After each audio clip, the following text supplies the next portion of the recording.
Hello guys, நம்ம கார்த்திக் கதையில March 26 என்ன நடக்க போகுது அப்படிங்கறத பத்தி தாங்க இந்த வீடியோல இப்ப நம்ம பார்க்க போறோம். வீடியோவுக்கு மறக்காம லைக் பண்ணிக்கோங்க. நீங்க லைக் பண்றதுதான் எங்களுக்கு நெக்ஸ்ட் வீடியோ போடுறதுக்கு ரொம்ப இன்ட்ரெஸ்டிங்கா இருக்கும். ஸோ மறக்காம லைக் பண்ணிட்டு இந்த வீடியோவை தொடர்ந்து பாருங்க. என்ன நடக்குது அப்படின்னா, அந்த வீட்டுல இருக்கிற மீனாட்சி இருக்காங்கல்ல, அதாவது பரமேஸ்வரி அப்படிங்கிற பேரை மறைச்சு மீனாட்சி அப்படின்ட்டு வீட்டுல இருக்காங்க இல்லையா, அவங்களுக்கு வந்துட்டு ஒரே குழப்பமா இருக்கு. என்னடாதான் நம்ம பாட்டுக்கு இந்த வீட்டுல வந்துட்டு உட்கார்ந்துருக்கோம். ஆனா தேவையான அந்த குடும்பத்துக்கு உதவி பண்ணாம நம்ம வந்து இங்க உட்காந்துருக்கோம். அந்த குடும்பம் யாரோட குடும்பம் அப்படிங்கிறது எதுவுமே தெரியாம நம்ம இங்க வந்து உட்கார்ந்துருக்கோமே அப்படின்னு அவங்களுக்கு மனசுக்கு ரொம்ப கஷ்டமாவே இருக்கு. அப்ப அவங்க என்ன பண்றாங்கன்னா, சரி நம்ம கோவிலுக்கு போயிட்டு வருவோம் அப்படின்னு நேரா ஈஸ்வரி கிட்ட, அம்மா நான் கோவிலுக்கு போயிட்டு வரேன் அப்படின்னு சொல்ல, ஈஸ்வரி சொல்றாங்க, கோவிலுக்கா? நானும் கோவிலுக்கு வரலாம்னு தான் பார்த்தேன், வாங்க ரெண்டு பேரும் போயிட்டு வரலாம் அப்படின்னு. உடனே அவங்களும் சரி வாங்கம்மா அப்படின்னு சொல்லிட்டு நேரா கோவிலுக்கு போறாங்க. ரெண்டு பேருமே கோவிலுக்கு போயிட்டு சாமி கும்பிடுறாங்க. அப்ப மீனாட்சி வந்துட்டு அவங்களோட கண்ணு கலங்கி அழுகுறாங்க. இத பார்த்துட்டு நம்ம ஈஸ்வரி கேக்குறாங்க, அம்மா ஏமா அழுகுறீங்க? அதுக்கு அவங்க சொல்றாங்க, மேடம் அது என் மனசுக்குள்ள ரொம்ப நாளா நான் நினைச்சு கஷ்டப்பட்டுக்கிட்டு இருக்க ஒரு விஷயம், யாருகிட்டயுமே சொல்லவும் முடியல அப்படின்ட்டு. அதுக்கு ஈஸ்வரி சொல்றாங்க, இங்க பாருங்க உங்களுக்கு என்ன பிரச்சனை அப்படிங்கறத சொல்லுங்க. நானும் வந்ததுல இருந்து உங்ககிட்ட நான் எதுவுமே கேட்கவே இல்லை. உங்க குடும்பம் எங்க இருக்கு, குழந்தைங்க ஏதாவது இருக்கா அப்படின்னு நான் இது வரைக்கும் உங்ககிட்ட நான் கேட்கவே இல்லை. கேட்காம இருந்தது என்னோட தப்பு தான். சொல்லுங்க, நீங்க எந்த ஊரு, எங்க இருந்து வரீங்க அப்படின்னு கேக்குறாங்க. அதுக்கு அந்த பரமேஸ்வரி சொல்றாங்க, அம்மா இது மாதிரி நான் பக்கத்தூர்ல இருந்து வரேன். என் விஷயத்த சொன்னா கண்டிப்பா வந்துட்டு யாருமே எனக்கு ஒரு நியாயம் கொடுக்க மாட்டாங்க. ஏன்னா அந்த அளவுக்கு நான் ரொம்ப பெரிய தப்பு பண்ணியிருக்கேன் அப்படின்னு. ஈஸ்வரி கேக்குறாங்க, என்ன சொல்றீங்க அப்படின்னு. அவங்க சொல்றாங்க, 30 வருஷத்துக்கு முன்னாடி ஒரு ஒருத்தர் கூட நான் ஒரு ரிலேஷன்ஷிப்ல இருந்தேன். ஆனா அவருக்கு ஏற்கனவே கல்யாணம் ஆகிருந்துச்சு. பட் நான் அதையெல்லாம் பெருசா எடுத்துக்காம அவரோட குடும்பத்தையே நான் ஸ்பாயில் பண்ணிட்டேன். ஸோ நான் அப்ப அப்படி பண்ணதுக்கு தான் நான் இத்தனை வருஷமா தண்டனை அனுபவிச்சேன். ஆனா அதை திருத்திக்கிறதுக்கான ஒரு வாய்ப்பு என் கையில கிடைச்சிருக்கு. ஆனா அந்த வாய்ப்பை பயன்படுத்துறதுக்கு எனக்கு ஒரு நேரம் கிடைக்க மாட்டேங்குது. நான் அதுக்காக தான் போராடிக்கிட்டு இருக்கேன் அப்படின்னு. அப்ப ஈஸ்வரி சொல்றாங்க, என்னங்க சொல்றீங்க? வாய்ப்பு கையில இருக்குன்னு சொல்லிக்கிறீங்க அது திருத்துறதுக்கு, ஆனா வந்துட்டு நீங்க ஏன் அதை பயன்படுத்தல அப்படின்னு கேக்குறாங்க. இதுக்கு அவங்க சொல்றாங்க, மேடம் அதுக்கான அந்த குடும்பத்தை தான் நான் தேடிக்கிட்டு இருக்கேன். அந்த குடும்பம் எங்க இருக்குன்னே எனக்கு தெரியல. அந்த குடும்பம் மட்டும் எனக்கு தெரிஞ்சிச்சு அப்படின்னா இதை கொண்டு போய் நான் அவங்கள்ட்ட கொடுத்து நான் மன்னிப்பு கேட்பேன் அப்படின்னு. இதை கேட்டதும் ஈஸ்வரி சொல்றாங்க, என்ன குடும்பம், எனக்கு ஒண்ணுமே புரியல.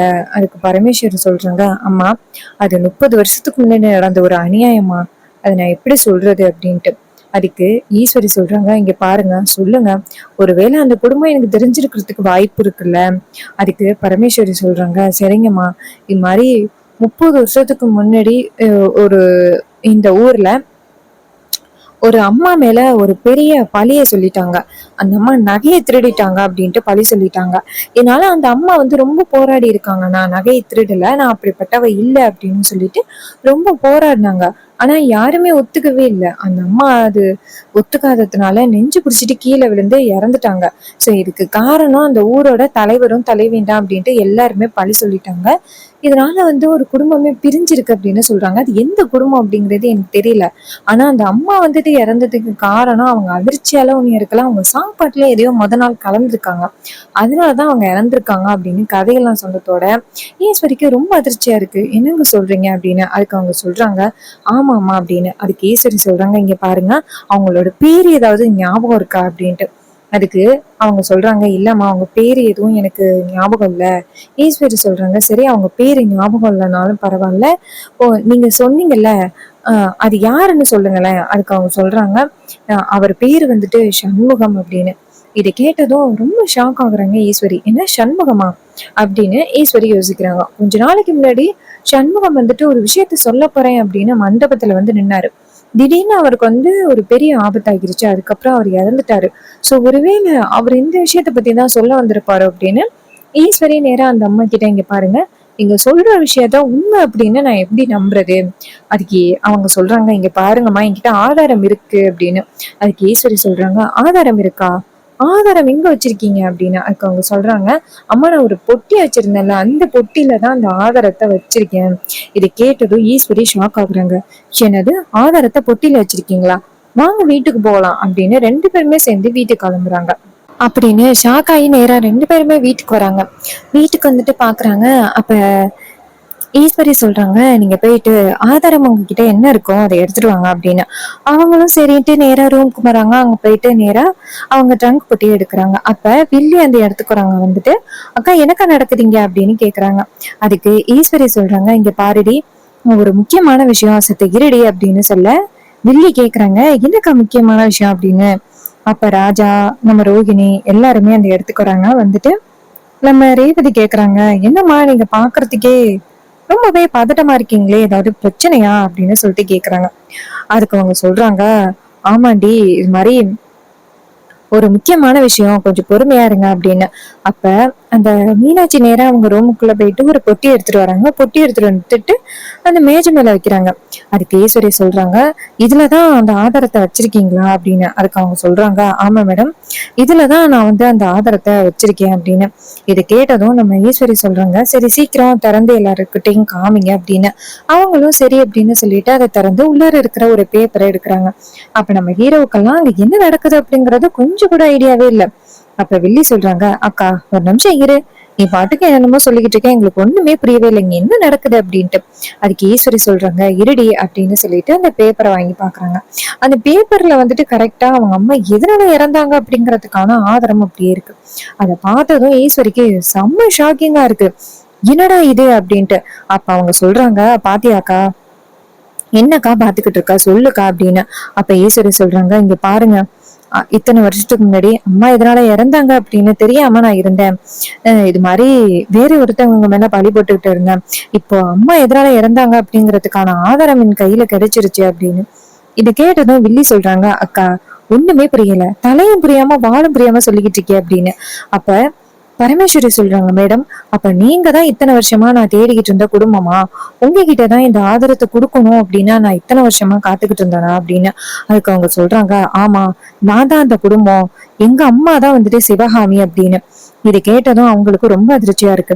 இத்தனை வருஷமா நான் தேடிக்கிட்டு இருந்தேன், நீங்க வந்துட்டு என்னை கூட்டிட்டு வந்தது ஒரு வகையில நல்லதா போச்சு. நீங்க கூட்டிட்டு வந்ததாலதான் உங்க வீட்டுல என்ன நடந்துச்சுன்னு அப்படின்னு தெரிஞ்சு நான் உங்க கையில அந்த ஆதாரத்தை கொடுத்துருக்கேன். அந்த கடவுளா பார்த்துதான் உங்களுக்கு இந்த ஆதாரம் கிடைச்சே ஆகணும் அப்படிங்கிறதுக்காக அந்த கடவுளா பார்த்து இப்படி ஒரு நல்லதை பண்ணியிருக்கான் அப்படின்னு சொல்ல. அப்ப வில்லி சொல்றாங்க, அக்கா எனக்கு ஒண்ணும் புரியல, சொல்லுக்கா அப்படின்னு. அப்ப ஈஸ்வரி சொல்றாங்க, சொல்றேன்டி, இன்னைக்கு நாங்க ரெண்டு பேருமே கோவிலுக்கு போயிருந்தோம்ல, அப்ப வந்துட்டு இவங்க அழுதாங்க. என்னடா இவங்க அழுகுறாங்களே, ஏதாவது பிரச்சனையோ அப்படின்னு நினைச்சிட்டு நான் கேட்டேன். அப்ப அவங்க என்ன சொன்னாங்கன்னா, ஒரு கதைய சொன்னாங்க. அந்த கதையை கேட்டதும் நம்ம அம்மாவோட கதைக்கும் இதுக்கும் கரெக்டா இருக்கிற மாதிரி இருந்துச்சு. எப்படின்னா, அந்த அவங்க நகை திருடினது, அம்மா மேல பழி விழுந்தது எல்லாமே கரெக்டா இருந்துச்சு. அப்பதான் இது யாரோ உங்களுக்கு சொன்னதும் கேட்டதோட அவங்க சொன்னாங்க, சண்முகம் சொன்னாங்க அப்படின்னு. சண்முகம் தானே ஒரு நாள் மண்டபத்துக்கு வந்துட்டு ஏதோ உண்மையை சொல்லணும் அப்படின்ட்டு ரொம்ப ட்ரை பண்ணாரு. ஆனா கடைசியில என்ன நடந்துச்சு அப்படின்னு பாத்தீங்களா, பெரிய பிரச்சனை ஆகிட்டு இல்ல, அவருக்கு என்னமோ ஆச்சு இல்ல, அவங்களோட மனைவி தான் இவங்க. இவங்க கிட்ட அந்த சண்முகம் ஒரு பேப்பரை கொடுத்துட்டு போயிருக்காரு. என்ன பேப்பர் அப்படின்னா, அவங்க எப்படி இறந்தாங்க அப்படிங்கறதுக்கான ஆதாரத்தை கொடுத்துட்டு போயிருக்காங்க. சோ அந்த ஆதாரம் தாங்க இது அப்படின்ட்டு. இதை கேட்டதும் செம்ம ஷாக் ஆகுறாங்க நம்ம வில்லி. ஐயோ, இந்த விஷயம் அக்கா கறிக்கு தெரியவே கூடாது, எந்த வகையிலயும் அந்த பரமேஸ்வரி நல்லவ இல்ல அப்படின்னு அக்கா புரிஞ்சுக்கவே கூடாது அப்படின்னு நினைச்சேன், கடைசியில பார்த்தா இப்படி ஆகிட்டே அப்படின்னு செம்ம ஷாக் ஆகுறாங்க. அப்ப ஈஸ்வரி சொல்றாங்க, என்ன சந்திரா பாத்துக்கிட்டு இருக்க அப்படின்னு. அப்ப சந்திரா சொல்றாங்க, அக்கா எனக்கு கூட கொஞ்சம் கூட நம்பவே முடியலக்கா, இப்படி எல்லாம் நடக்கும் அப்படின்னு நான் கொஞ்சம் கூட எதிர்பார்க்கவே இல்லக்கா அப்படின்ட்டு. அப்போ அந்த அம்மா சொல்றாங்க, இங்க பாருங்க, இத்தனை வருஷமா நான் உங்க குடும்பத்தை தான் நான் தேடிக்கிட்டு இருந்திருக்கேன், கடவுளா பார்த்து உங்ககிட்ட என்னை கொண்டாந்து ஒப்படைச்சிட்டாங்க அப்படின்னு. அப்ப ஹீரோ சொல்றாரு, நேரா அந்த பரமேஸ்வரிய பார்த்து, உங்களை தாங்க நாங்களே இத்தனை நாளா தேடிக்கிட்டு இருந்தோம், நாங்க வந்துட்டு அந்த சண்முகத்தோட பேத்திய போய் பார்த்தோம், அந்த பொண்ணு வந்து சொன்னிச்சு இது மாதிரி சண்முகத்துக்கு வந்து பரமேஸ்வரி அப்படிங்கிறவங்களுக்கு தெரியும், அவங்க கிட்ட ஏதாவது தெரியுமான்னு கேட்டு பாருங்கன்னு அந்த பொண்ணு சொன்னுச்சு. அன்னையில இருந்து உங்களை தான் தேடிக்கிட்டு இருக்கோம், ஆனா நீங்க வந்துட்டு பேரை மாத்தி வச்சுட்டு வந்ததுனால எங்களால கண்டுபிடிக்க முடியல. அதுக்கு அவங்க சொல்றாங்க, தம்பி என்ன மன்னிச்சிருங்க தம்பி, மேடத்துக்கு அந்த பரமேஸ்வரிங்கிற பேரு அவங்களுக்கு பிடிக்கல, அதனால என் பேரை மீனாட்சின்னு தான் கூப்பிடுவேன்னு சொன்னாங்க. நானும் சரி அப்படின்னு சொல்லிட்டேன். அதுவே இவ்வளவு பெரிய பிரச்சனையில கொண்டாந்து விடும் அப்படின்னு நான் எதிர்பார்க்கவே இல்லை. எப்படியோ எவ்வளவு பிரச்சனை இருந்தாலும் உங்ககிட்ட இந்த ஆதாரத்தை கொடுத்துட்டேனே, எனக்கு அதை நினைச்சு பார்த்தாதான் எனக்கு ரொம்ப சந்தோஷமா இருக்கு. இந்த கடவுளா பார்த்து என்னை கொண்டாந்து இந்த வீட்டுல விட்டுருக்காங்க, எனக்கு ரொம்ப ஹாப்பியா இருக்கு அப்படின்னு சொல்ல, அதுக்கு நம்ம ஹீரோ சொல்றாரு, ஆமா கடவுளா பார்த்துதான் கொண்டாந்து உங்களை விட்டுருக்காங்க அப்படின்ட்டு ஹீரோ அவங்களுக்கு கையெடுத்து கும்பிட்டு, என் பாட்டி மேல இத்தனை வருஷமா ரொம்ப பெரிய பழி விழுந்துருச்சு, சோ அந்த பழியை எப்படியாவது போக்கணும் அப்படின்ட்டு நான் ரொம்ப ரொம்ப கஷ்டப்பட்டேன். ஆனா எல்லாருமே சேர்ந்து என் பாட்டியை தான் வந்துட்டு குறை சொன்னாங்க, பாட்டி தான் இதுக்கு காரணம் அப்படின்னு சொல்லிட்டு பாட்டிய ரொம்பவே வந்துட்டு கஷ்டப்படுத்தினாங்க. அதெல்லாம் கொஞ்சம் கூட என்னால பார்க்கவே முடியல. ஆனா இப்ப வந்துட்டு நீங்க வந்துட்டு உதவி பண்ணிருக்கீங்க, எங்களுக்கு ரொம்ப ஹாப்பியா இருக்கு அப்படின்னு சொல்லிட்டு சொல்றாங்க. இது கேட்டதும் அவங்க சொல்றாங்க சரி அப்படின்னு சொல்லிட்டு பேசிக்கிட்டு இருக்காங்க. அதுக்கு நம்ம ஈஸ்வரி சொல்றாங்க, ஒரு வகையிலயா எங்க அம்மா எதனால இறந்தாங்க அப்படிங்கிற விஷயத்த பத்தி நான் தெரிஞ்சுக்கிட்டேன், தெரிஞ்சது எனக்கு ரொம்ப சந்தோஷம் தான் அப்படின்னு சொல்லிக்கிட்டு இருக்காங்க. அப்ப நம்ம ஹீரோ சொல்றாரு, அத்தை இப்பயாவது புரியுதா, பாட்டி மேல எந்த தப்பும் இல்லை அப்படிங்கறத புரிஞ்சுக்கிட்டீங்களா? அப்ப வில்லி சொல்றாங்க, அக்கா ஒரு நிமிஷம் இரு, எனக்கு என்னமோ இது எல்லாமே சதித்திட்டமா இருக்குமோ அப்படின்னு தோணுது. சோ எப்படியாவது இவன் பாட்டி மேல எந்த தப்பும் இல்லை அப்படின்னு சொல்லிட்டு வீட்டுக்குள்ள நுழையிறதுக்காக இப்படி ஒரு வேலையை பண்ணிக்கிட்டு இருக்கான். நீனும் அது எல்லாத்தையுமே நம்பி இப்படி பேசிக்கிட்டு இருக்க. என்னை பொறுத்த வரைக்கும் இது எதுவுமே உண்மை இல்லை அப்படின்னு தான் தோணுது. நீ பண்றது கொஞ்சம் கூட சரியில்லைக்கா அப்படின்னு சொல்ல, அதுக்கு ஈஸ்வரி சொல்றாங்க, சந்திரா இப்ப கையில இருக்கிற ஆதாரம் கூட உனக்கு நம்ப முடியலையா? இதுல அம்மா எப்படி நம்மளை விட்டு போனாங்க அப்படிங்கிறதுக்கான ஆதாரம், தப்பே பண்ணாதவங்க மேல இத்தனை வருஷமா பழி போட்டு அவங்கள அந்த அளவுக்கு கஷ்டப்படுத்தியிருக்கேன். அதையெல்லாம் நினைச்சு பார்த்தா எனக்கே இப்ப மனசுக்கு ரொம்ப கஷ்டமா இருக்கு. சந்திரா நீ அமைதியா இரு அப்படின்னு சொன்னதும் சந்திராவுக்கு ரொம்ப அதிர்ச்சியா இருக்கு. ஆகா என்னடா அது, அக்கா கொஞ்சம் கொஞ்சமா மாறிடுவா போலயே அப்படின்னு சந்திராவுக்கு ரொம்ப ஷாக்கிங்கா இருக்கு. அப்ப நம்ம ஹீரோ சொல்றாரு, இங்க பாருங்க, நடந்தது எல்லாமே நடந்த வரைக்கும் இருக்கட்டும், பாட்டி மேல எந்த தப்பும் இல்லை அப்படிங்கிறத நீங்க புரிஞ்சுக்கிட்டீங்கல்ல அத்தை, எனக்கு இது போதும் அப்படின்னு சொல்ல, அதுக்கு ஈஸ்வரி சொல்றாங்க, ஆமா ஆனா இருந்தாலும் அன்னைக்கு அம்மா மேல அவ்வளவு பெரிய பழி போட்டதுனால தானே இன்ன வரைக்கும் எல்லாரும் வந்துட்டு என் மேல இவ்வளவும் பழி சுமத்திக்கிட்டு இருக்காங்க. ஒரு நகை காணாம போனதுக்கு உங்க அம்மா அப்படி, அதனாலதான் நீ அப்படி நடந்துகிட்ட அப்படின்னு கொஞ்சம் கூட மனசாட்சியே இல்லாம என் மேல பழி போடுறாங்க. சோ இது எல்லாமே நான் அனுபவிக்கிறது யாரால, உன் பாட்டியால தானே. அப்ப ராஜா சொல்றாரு, ஈஸ்வரி உனக்கு கொஞ்சம் கூட புரிஞ்சுக்கவே முடியல, மாப்பிள்ளை மேல எந்த தப்பும் இல்ல, அம்மா மேலயும் எந்த தப்பும் இல்ல அப்படிங்கிறது ப்ரூஃப் பண்ணியாச்சு, மறுபடியும் நீ இப்படி பழி போடுறது எந்த விதத்துல நியாயம் ஈஸ்வரி? அப்ப ஈஸ்வரி சொல்றாங்க சரிங்க அப்படின்ட்டு. அப்போ வில்லி சொல்றாங்க, அக்கா இது எல்லாமே நாடகம் அப்படின்ட்டு. அப்ப பரமேஸ்வரி சொல்றாங்க, இங்க பாருங்க, இந்த குடும்பம் எப்படியாவது சேரணும் அப்படிங்கறதுக்காக தான் என் புருஷன் வந்துட்டு இந்த உலகத்தை விட்டு போயிருக்காரு. சோ நீங்க வந்துட்டு இது எல்லாத்தையுமே நம்பி தயவு செஞ்சு இந்த குடும்பத்தை ஒண்ணு சேர்க்கணும் அப்படின்னு சொல்லிட்டு கேட்க, அப்ப ஈஸ்வரி சொல்றாங்க, சரி நீங்க சொல்ற மாதிரியே நான் ஒத்துக்கிறேன் அப்படின்னு சொல்லிட்டு பேசுறாங்க. அப்ப ஈஸ்வரிக்கு ரொம்ப சந்தோஷமா இருக்கு. எப்படியோ இத்தனை வருஷமா அந்த குடும்பத்தை எப்படியாவது ஒண்ணு சேர்க்கணும் அப்படின்னு நினைச்சுக்கிட்டு இருந்தேன், அதே மாதிரி வந்துட்டு நான் ஒண்ணு சேர்த்துட்டேன் அப்படின்ட்டு ரொம்ப சந்தோஷப்படுறாங்க.